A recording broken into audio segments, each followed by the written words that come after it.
and welcome to ICU TV main news. Let's take a look at the top stories making headlines. Paramount Chief Mpezeni, the fourth's body transported to Chipata. 19 arrested in Kalumbila mob killing case. Government dismisses claims of ZRA hoarding campaign materials. In international news, Israeli airstrikes hit Lebanon and Gaza amid ceasefire uncertainty. In sports news, Copper Queens IF4 Nations title.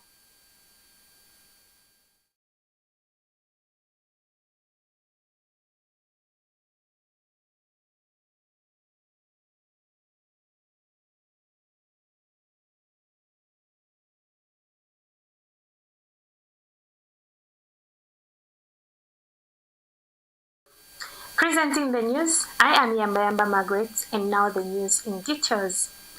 Mourners in Lusaka today gathered in large numbers to bid an emotional farewell to Paramount Chief Mpezeni IV before his body was transported to Chipata for funeral proceedings. Chipata Piri gives us more details.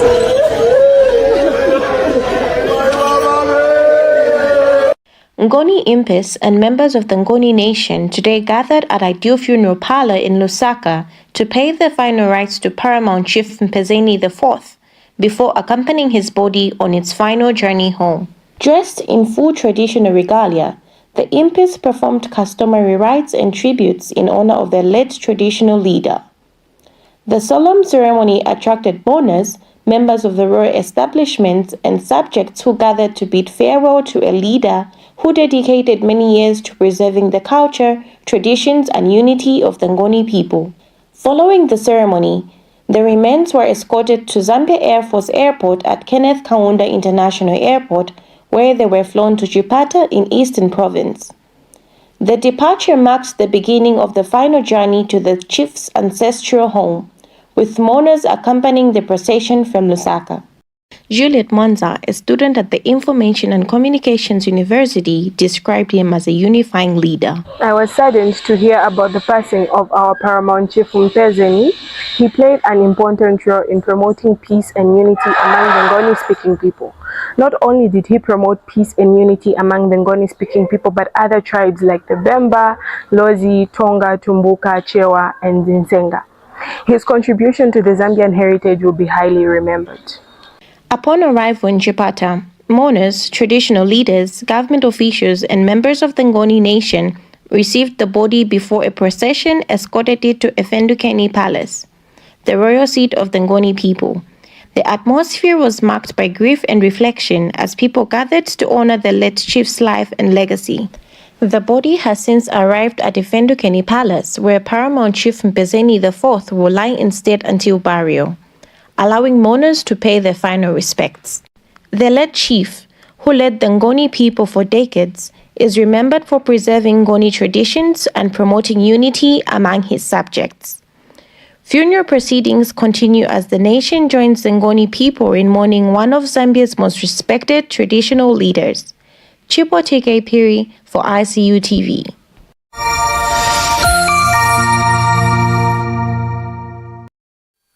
Police in Northwestern Province have arrested 19 suspects in connection with the murder of Helen Kamtumbe in the Kisasa area of Kalumbila district. The incident occurred earlier this year when Miss Kamtumbe was allegedly killed by a mob. Provincial Police Commanding Officer Brighton Siwale confirmed the development during a media briefing in Solwezi, adding that investigations into the matter are still ongoing. He said 8 key suspects linked to the case are still on the run. Mr. Siwale said police remains committed to ensuring that all individuals involved in the killing are brought to justice. He further assured that law enforcement will continue pursuing those still at large until they are apprehended. Government has dismissed claims by some political parties and that their campaign materials have been impounded by the Zambia Revenue Authority (ZRA), describing the allegations as false and misleading. Speaking during a press briefing, Information and Media Permanent Secretary Mr. Kawana said there is currently no political party whose campaign materials are being held, delayed or impounded at any border entry point in the country. Mr. Kawana challenged any political party making such claims to provide evidence, including the specific border post and relevant documentation, to allow authorities to verify and address the matter. He urged political players to be truthful with their supporters during the election period and avoid blaming ZRA for the absence of campaign materials. Good morning, ladies and gentlemen of the press. There has been some assertions by political players suggesting that their campaign materials have been impounded by the Zambia Revenue Authority, ZRA, and that the authority is since refusing to release those materials for them to pass on to their supporters. Let it be made very clear that ZRA is not holding on to any material or container containing any material for any political party throughout all the borders in this country.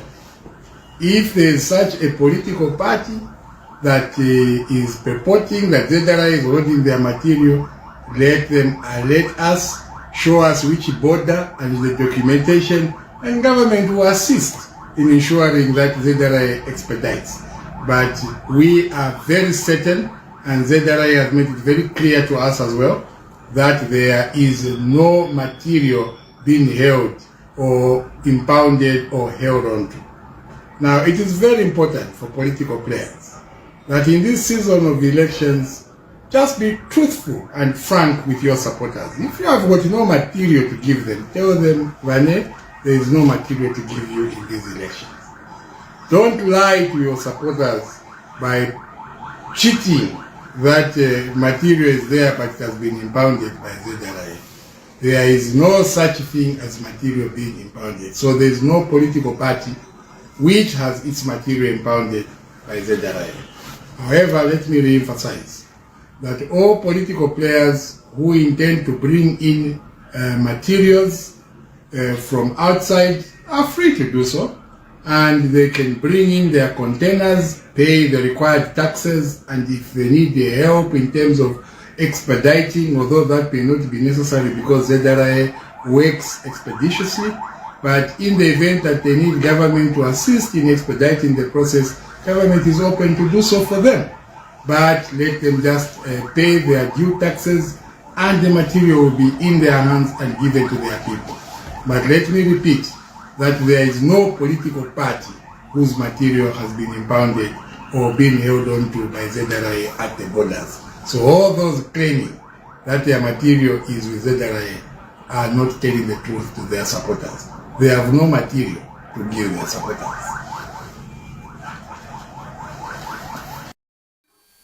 You are still watching ICU TV Main News. We'll now take our first set of commercials. Please stay tuned for more news. The Information and Communications University is complementing government effort in promoting legal and safe mining for all Zambians. ICU is offering a short practical training course to artisanal and small-scale miners and those who intend to venture into mining. This training covers identification of rocks and minerals, mining operations and equipment, health and safety in mining, environmental protection, licensing and compliance. Qualifications: National Registration Card NRC. Apply now at www.icuzambia.net. For more information, contact the ICU School of Mines, Department of Artisanal and Small-Scale Mining at +260 763 302 596 or +260 973 263 492. For analysis of mineral samples, contact the ICU School of Mines Laboratory at +260 973 263 492 or +260 977 833 434.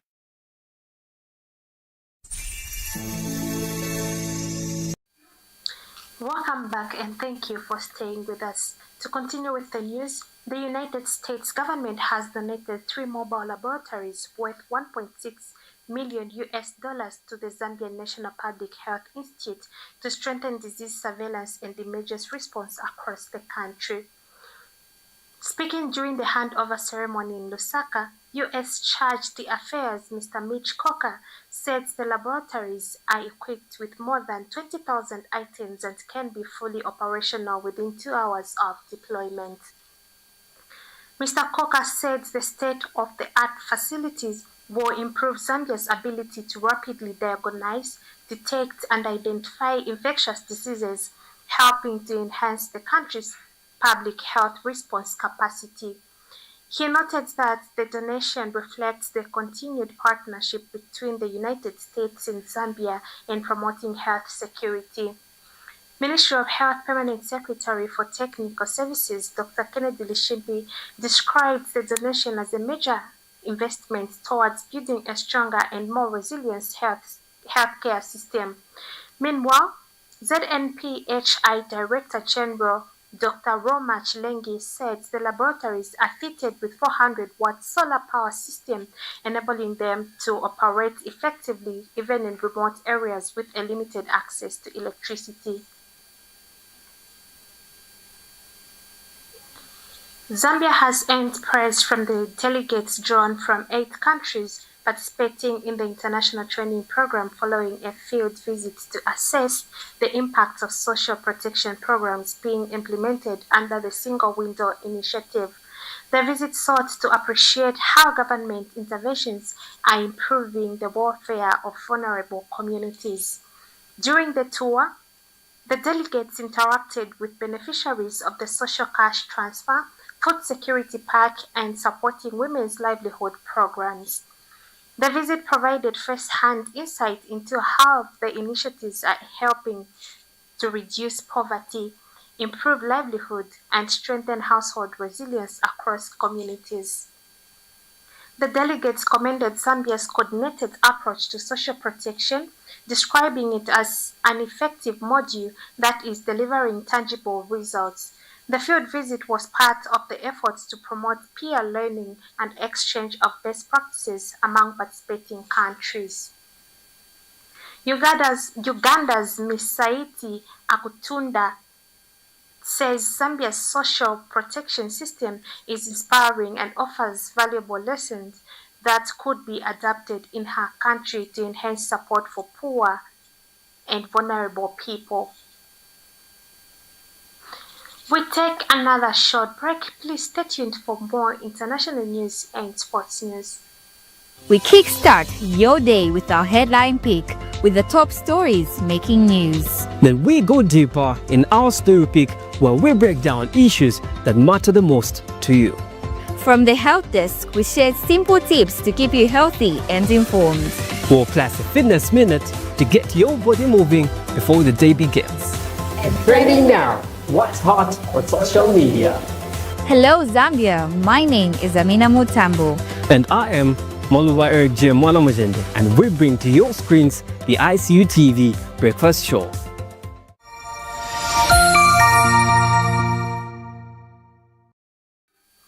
Welcome back. In international news, several people have been killed and others wounded in Israeli airstrikes across Lebanon less than 24 hours after Lebanese officials agreed to halt the war during talks in Washington, D.C.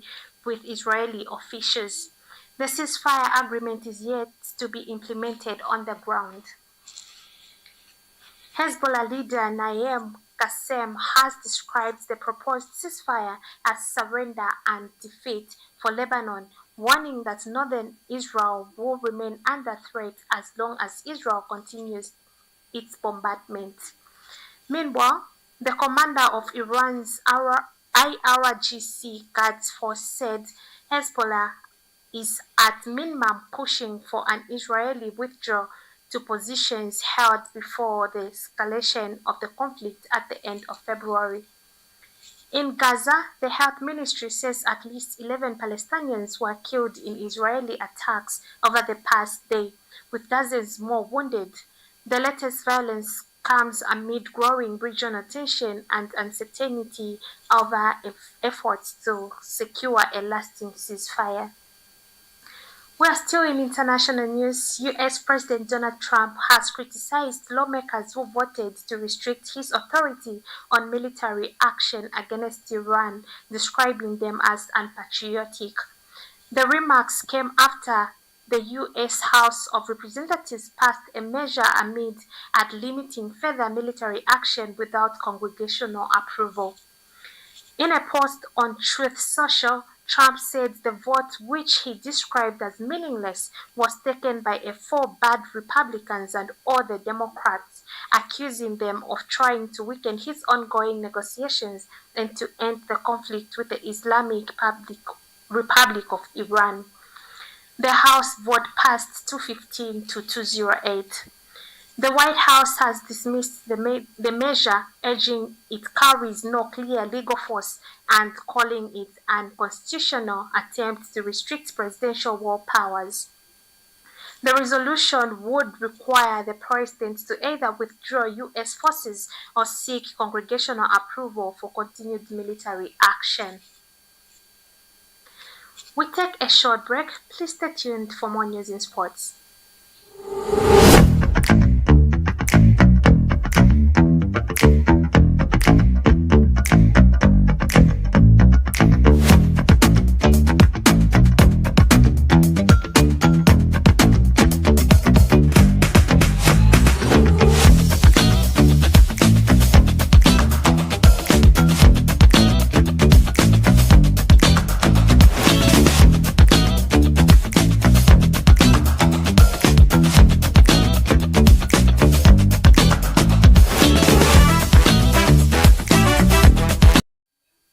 International news, in sports news rather, Copper Queens captain Barbara Banda says the team is fully focused on winning the upcoming Four Nations Women's Football Tournament, which will be held in Zambia. Banda said the team is aiming to finish top as hosts, but warned against underrating opponents as competition in women's football continues to grow stronger. She said matches against Kenya, Lesotho, and Zimbabwe will provide an important test and help prepare the squad ahead of the Women's Africa Cup of Nations (WAFCON). Defender Rachel Nachula, who has returned to the squad, also expressed excitement and called on fans to rally behind the team in large numbers.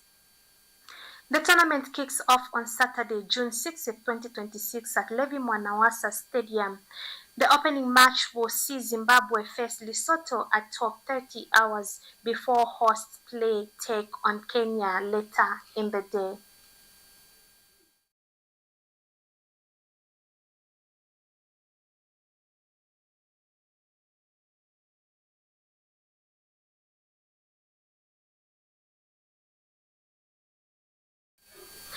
And that sports item brings us to the end of our main news today. But before we go, a quick recap on the top stories making headlines. Paramount's Chief Mpezeni, the fourth body transported to Chipata. 19 arrested in Kalumbila mob killing case. Government dismisses claims of ZRA hoarding campaign materials. In international news, Israeli airstrikes hit Lebanon and Gaza amid ceasefire uncertainty. In sports news, Copper Queens IF Four Nations title. Thank you so much for watching. For more news updates, please take a look to our Facebook page at ICU TV and our website at icutvzm.com. Good night.